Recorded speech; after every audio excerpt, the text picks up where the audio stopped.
Hello friends, तो आज हम पढ़ने वाले हैं क्लास 9 का एक टॉपिक जो कि फंडामेंटल यूनिट ऑफ लाइफ यानी कि सेल चैप्टर से है, सेल साइकिल।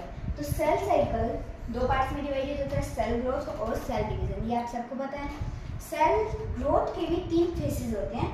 फर्स्ट है S phase, second one is G1 phase and third one is G2 phase. And then comes cell division. Cell division is also divided into two parts, mitosis and meiosis. Mitosis is further divided into two parts, cytokinesis and karyokinesis. So what is cytokinesis? Cyto means cytoplasm and kinesis means division.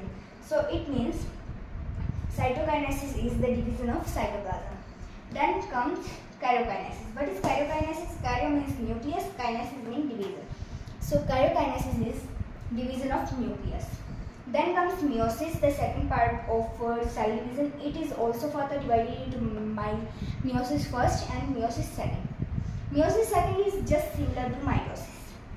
And I have to tell one thing to you friends that जो cell growth वाला जो topic है ये अपने syllabus में नहीं है class 9 की, ये क्लास 11 में आता है, इसलिए अपने को अभी सेल डिवीजन ही कवर करना है। तो चलो आगे फर्दर सेल डिवीजन को कवर करते हैं।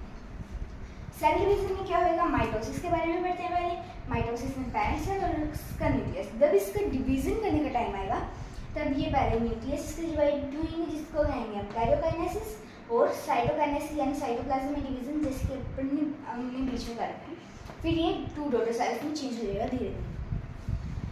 माइटोसिस में एक चीज़ सबसे इम्पोर्टेंट है, कई बार एग्जाम्स में पूछा भी जाता है कि जब पेरेंट सेल में 46 क्रोमोसोम्स रहेंगे तो दोनों डॉटर सेल में 46 क्रोमोसोम्स ही रहेंगे। ये दोनों डॉटर सेल्स हैं, ये parent cell.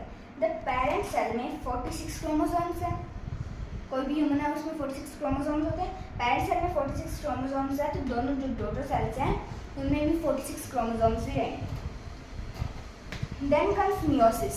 Meiosis is also divided into two parts, meiosis first and meiosis second. चलो मैं तुम्हें एक रीज़न भी बताऊंगी कि meiosis second सिमिलर क्यों है माइटोसिस।